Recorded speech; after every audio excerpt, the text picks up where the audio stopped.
నమస్తే, welcome to జీవనరేఖ child care. 6వ నెలలో ప్రవేశించిన మా పాప తన చేతిని నోట్లో పెట్టుకుని కొరికినట్టు చేస్తుంది. ఇది టీతింగ్ కి సంబంధించిన సూచన. పాలపళ్ళు రావటంతో శిశువు ఎలాంటి ఇబ్బందికి లోనవుతాడు, ఎలాంటి లక్షణాలు కనిపిస్తాయి, ఇక 6వ నెలలోకి వచ్చిన శిశువు ఎలాంటి మైల్ స్టోన్స్ అచీవ్ చేయాలి, ఈ నెలలో డాక్టర్ చెకప్ లో ఏ అంశాలను చెక్ చేస్తారు, బేబీ ఫుడ్ ఇంట్రడ్యూస్ చేసేటప్పుడు కమర్షియల్వి మంచివా లేదా ఇంట్లో తయారు చేసినవా, ఇవి ఇంట్రడ్యూస్ చేసిన కొద్ది కాలానికి బేబీ బౌయల్ మూమెంట్స్ లో ఎందువల్ల తేడాలు వస్తాయి, పెట్టే సాలిడ్ ఆహారం శిశువుకి అరుగుతుందా, ఇలాంటి పలు సందేహాలకు సమాధానాలు తీసుకుని వచ్చేసింది మీ జీవనరేఖ చైల్డ్ కేర్.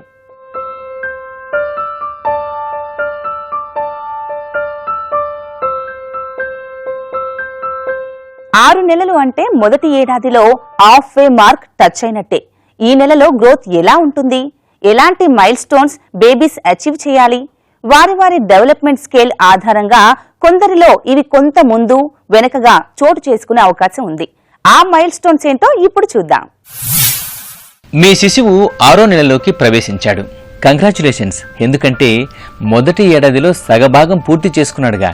6 నెలల శిశువులు ఎలాంటి మైల్ స్టోన్స్ చోటు చేసుకుంటాయి అని చూస్తే హెడ్ని బ్యాలెన్స్ చేస్తారు, కూర్చోబెడితే తలని శరీరానికి సమాంతరంగా పెట్టగలుగుతాడు, ఏవో చిన్న చిన్న మాటలు చెప్తూ ఉంటారు, పైకి లేవదీస్తే కాళ్ల మీద తన బరువుని కొంతవరకు తీసుకోగలుగుతాడు, సపోర్ట్ లేకుండా కూర్చోగలగడం కూడా చూస్తాం. వాయిస్ ఎటు వస్తుందో ఆ డైరెక్షన్లో చూడడం కూడా 6వ నెలలో కనిపించే మైల్ స్టోన్. ఇవన్నీ కూడా గ్రాస్ మోటార్ మైల్ స్టోన్స్. వీటితో పాటుగా ఫైన్ మోటార్ స్కిల్స్ కూడా చూడొచ్చు.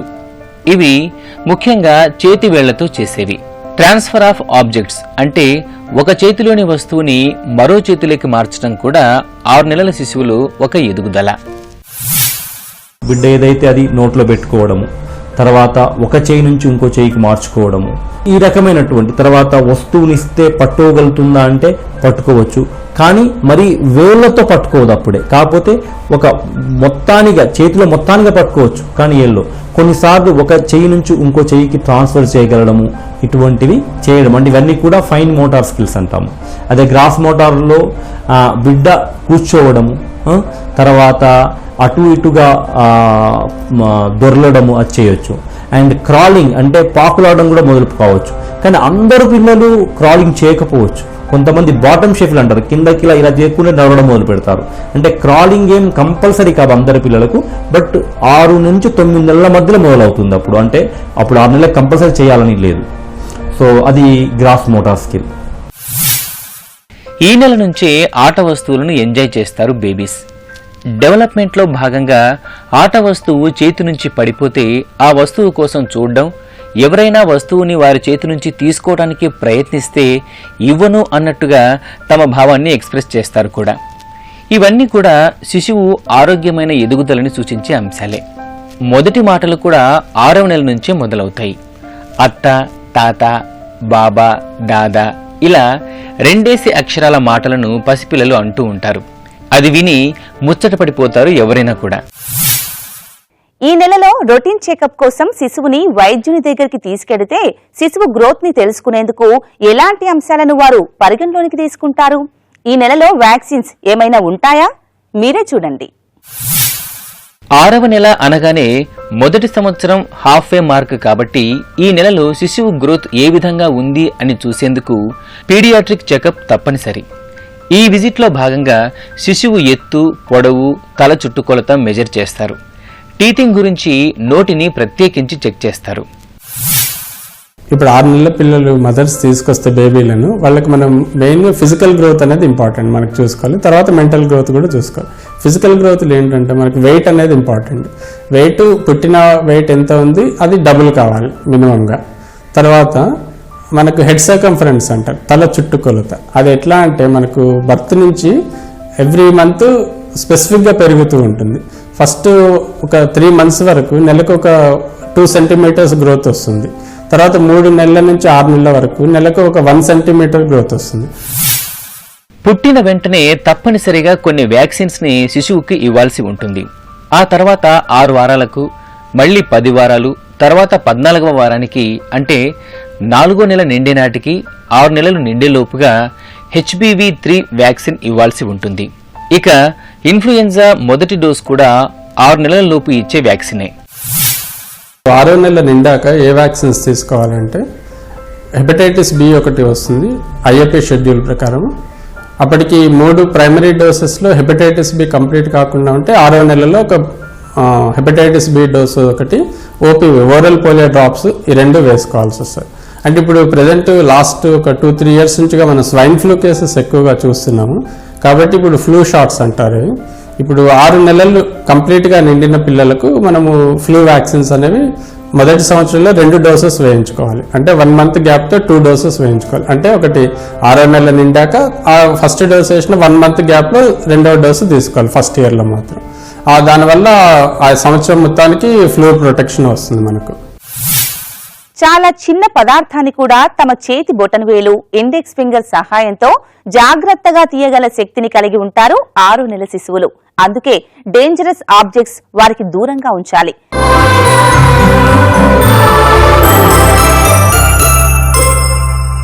టీతింగ్ సాధారణంగా 6 నెలలు నిండే సమయానికి మొదలు కావచ్చు. కానీ కొన్ని అంశాల ఆధారంగా టీతింగ్ మొదలు కావటం, దాని తాలూకు ఇబ్బంది శిశువులో 5వ నెల నుంచే మొదలు కావచ్చు. శిశువుల్లో పాలపళ్ళు అంటే మొదటిసారిగా వచ్చే టీత్ రావటానికి అంటూ ఎలాంటి రూల్స్ లేవు.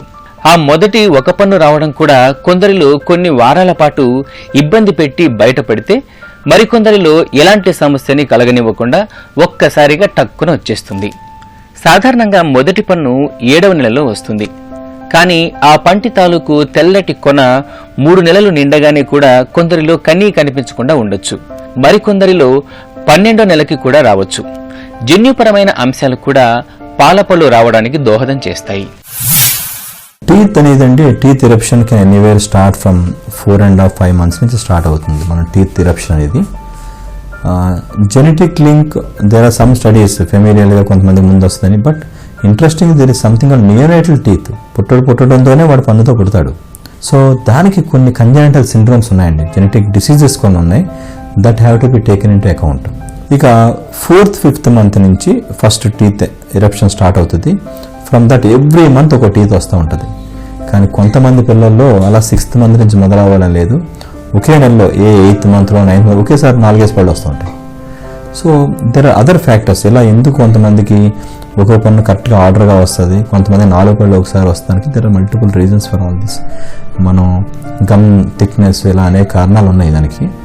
But there is no specific. మన డెవలప్మెంట్లో ఇలా అన్నింటిలో ఎలా మాట్లాడుతూ ఉంటాము, అదేవిధంగా టీత్ డెవలప్మెంట్ కూడా is enormous changes and influential factors are there for teeth development.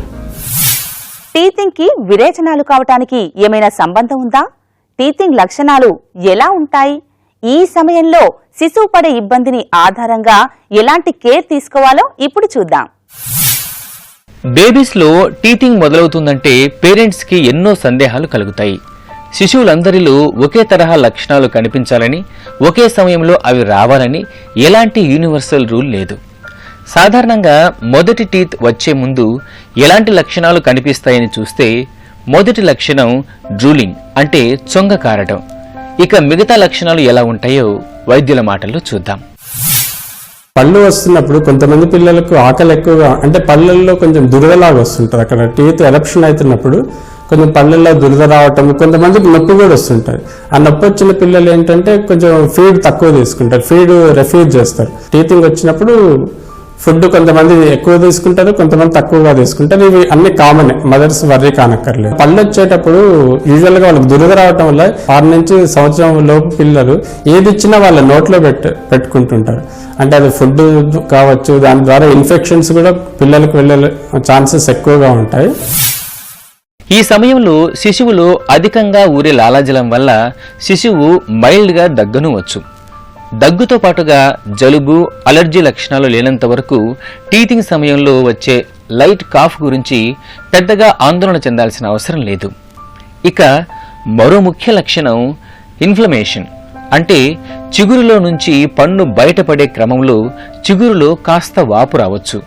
Teething సమయంలో చికాకు పెట్టి ఏడవడం కూడా మరో లక్షణం. పన్ను బయటకు వచ్చే ముందు మరీ నొప్పిగా ఉండొచ్చు. దీని కారణంగా చికాకు పెట్టి ఏడవటం, ఊరుకోబెట్టినా ఊరుకోకపోవడం లాంటి లక్షణాలు కనిపిస్తాయి. కొంతమంది పిల్లలకు కింది పళ్ళు పై పళ్ళు వచ్చేటప్పుడు వాళ్ళకు చీక్స్ రెడ్గా కావటము, యూజువల్గా 6 నెలల బేబీ సెలైవాని మింగగలిగేస్తుంది. ఎందుకంటే అప్పటికి స్వాలోయింగ్ మజిల్స్ అనేవి, ఫారింజియల్ మజిల్స్ కానీ అవన్నీ బాగా డెవలప్ అయ్యి సెలైవా అనేది బయటికి రాదు. కానీ కొంతమంది పిల్లలకు 6 నెలల్లో పళ్ళు వచ్చేటప్పుడు కూడా కొంతమందికి నొప్పి రావడం వల్ల ఎక్సెసివ్ సెలైవేషన్ ఉంటుంది. కొంతమందికి చీక్స్ ఎర్రగా అవుతాయి, బుగ్గలు ఎర్రగా అవుతాయి. అంటే అది లోపల నుంచి మన పళ్ళు వస్తున్నట్టు అదొక మనం బయట అర్థం చేసుకోవాలి. అది ఒకవేళ పెయిన్ వచ్చి నొప్పి వచ్చేస్తే కూడా దగ్గరలో ఉన్న డాక్టర్ని సంప్రదించడం మంచిది.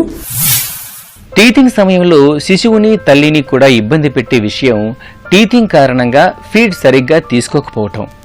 తాగాలనే ఆశతో మొదలు పెట్టినా కూడా చిగుళ్లలో ఉండే సలుపు కారణంగా వెంటనే వదిలిపెట్టడం కూడా టీతింగ్ సంబంధ ఇబ్బందే.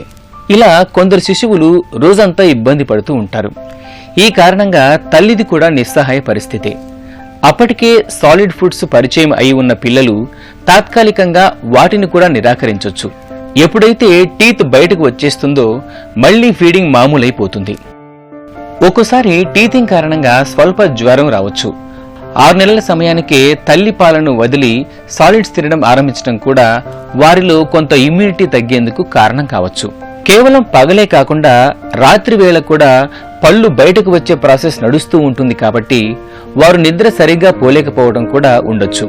గమ్ హెమటోమా అనే కండిషన్లో టీతింగ్ కారణంగా అయ్యే కాస్త బ్లీడింగ్ వల్ల చిగుళ్లలో నీలిరంగులో రక్తం గడ్డ కట్టినట్టు ఉండొచ్చు. ఇది కూడా పెద్ద వరి కావాల్సిన విషయం కాదు.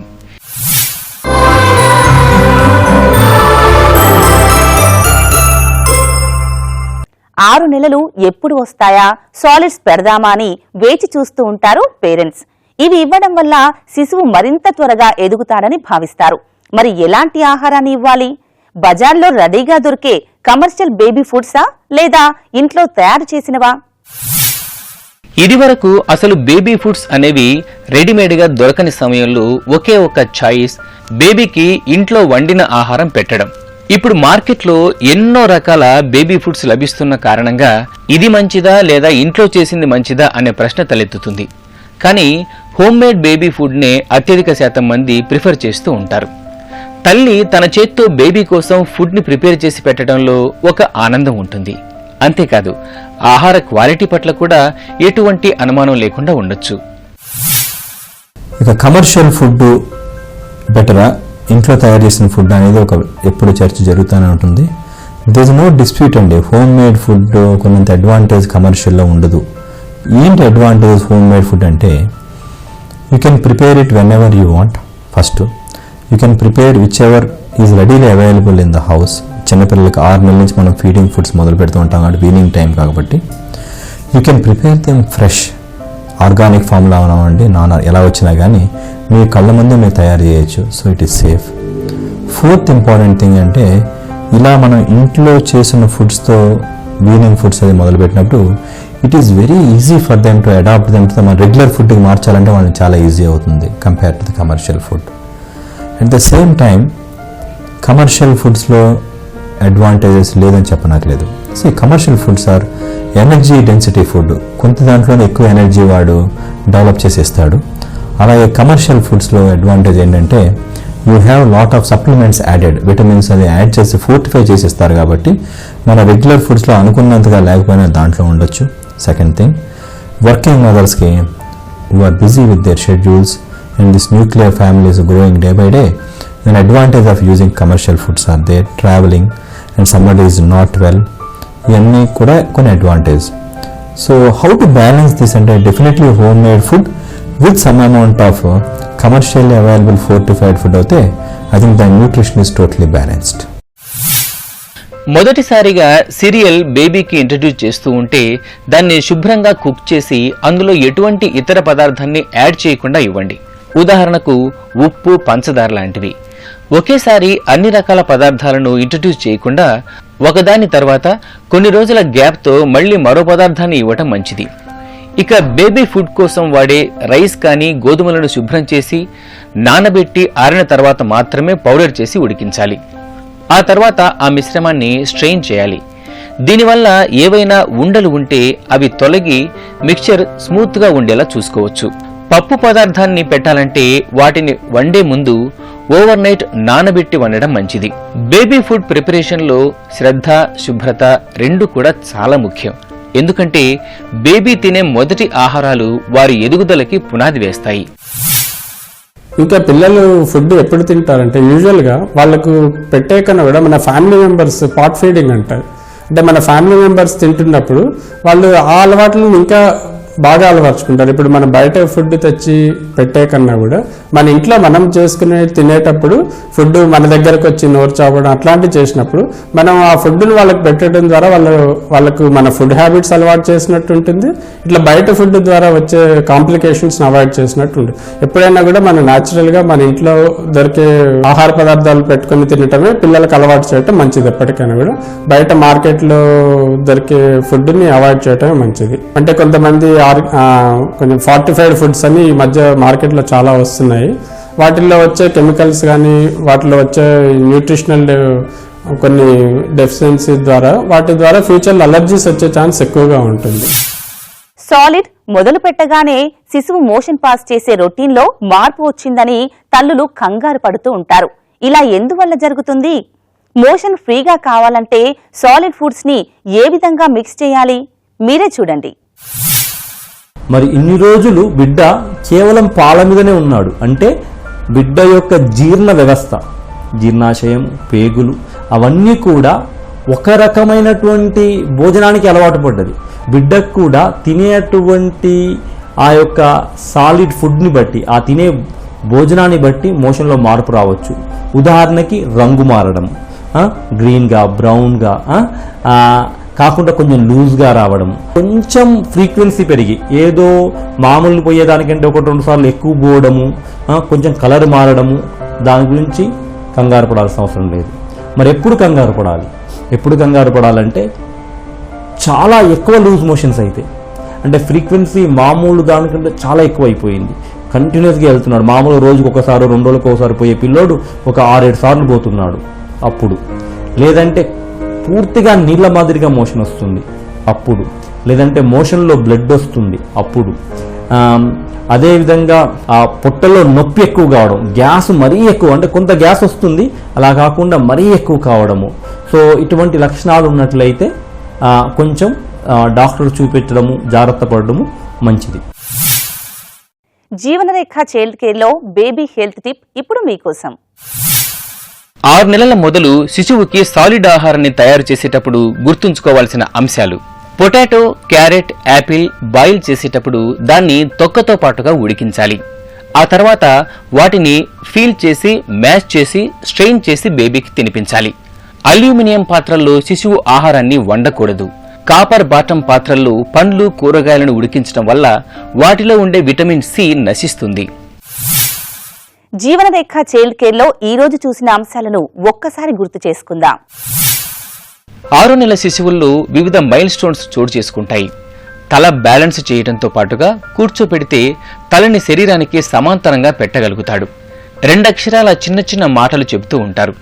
పైకి లేవదీస్తే కాళ్ల మీద తన బరువుని కొంతవరకు తీసుకోగలుగుతాడు. సపోర్ట్ లేకుండా కూర్చోగలగడం కూడా చూస్తాం. వాయిస్ ఎటు వస్తుందో ఆ డైరెక్షన్లో చూడడం కూడా 6వ నెలలో మైల్ స్టోన్. ఇవన్నీ కూడా గ్రాస్ మోటార్ మైల్ స్టోన్స్. వీటితో పాటుగా ఫైన్ మోటార్ స్కిల్స్ అంటే చేతి వేళ్లతో చేసేవి కూడా ఈ సమయంలో చూడొచ్చు. 6వ నెల అనగానే మొదటి సంవత్సరం హాఫ్ వే మార్క్ కాబట్టి ఈ నెలలో శిశువు గ్రోత్ ఏ విధంగా ఉంది అని చూసేందుకు పీడియాట్రిక్ చెకప్ తప్పనిసరి. ఈ విజిట్లో భాగంగా శిశువు ఎత్తు, పొడవు, తల చుట్టుకొలత మెజర్ చేస్తారు. టీతింగ్ గురించి నోటిని ప్రత్యేకించి చెక్ చేస్తారు. ఏవైనా వ్యాక్సినేషన్స్ కనుక పెండింగ్ ఉంటే ఈ నెలలో వేయించుకోవాలి. టీతింగ్ సాధారణంగా 6వ నెలకి మొదలవుతుంది. దీనివల్ల కొందరు శిశువుల్లో చిగుళ్లలో వాపు, సలుపు ఉండొచ్చు. కొందరిలో ఎలాంటి సమస్య లేకుండా మొదటి పళ్ళు వచ్చేస్తాయి. ఈ సమయంలో సాధారణంగా అయ్యే వాంతులు, విరేచనాలు టీతింగ్ కారణంగా వస్తాయని అనుకుంటారు. కానీ ఇవి ఇన్ఫెక్షన్స్ వల్ల రావచ్చు. ఘన ఆహారాన్ని కూడా ఈ నెల నుంచే పెట్టాలి. అన్ని రకాలను ఒకేసారి కాకుండా ఒక్కో ఆహారాన్ని శిశువుకి ఇంట్రడ్యూస్ చేయడం మంచిది. బేబీ ఫుడ్ ప్రిపరేషన్లో శుభ్రత, శ్రద్ధ అవసరం. బయట దొరికే కమర్షియల్ ఫుడ్ పెట్టేవారు వాటి నాణ్యత చూసి కొని వాడుకోవచ్చు. సాలిడ్ ఫుడ్ మొదలు పెట్టాక బేబీ జీర్ణ క్రమంలో కొద్ది తేడాలు రావచ్చు, కానీ అవి కొద్ది రోజులకు సర్దుకుంటాయి. 6వ నెల శిశువుకి సాలిడ్ ఫుడ్ పెట్టేటప్పుడు తీసుకోవాల్సిన జాగ్రత్తలు, వారు ఈ నెలలో ఎలాంటి మైల్ స్టోన్స్ అచీవ్ చేయగలరు, టీతింగ్ లక్షణాలు, తీసుకోవాల్సిన జాగ్రత్తలు, ఇలా ఎన్నో వివరాలను మీకు అందించాం. ఇవన్నీ కూడా మీకు ఎంతగానో ఉపయోగపడతాయని ఆశిస్తున్నాం. మరో అంశంతో మళ్లీ మీ ముందుంటుంది మీ జీవనరేఖ చైల్డ్ కేర్. అంతవరకు సెలవు, నమస్తే. జీవనరేఖ చైల్డ్ కేర్ కార్యక్రమాన్ని మీరు www.youtube.com/ETV Life Indiaలో చూడొచ్చు మరియు www.facebook.com/ETV Life India, అలాగే www.twitter.com/ETV Life Indiaలో ఫాలో చేయొచ్చు.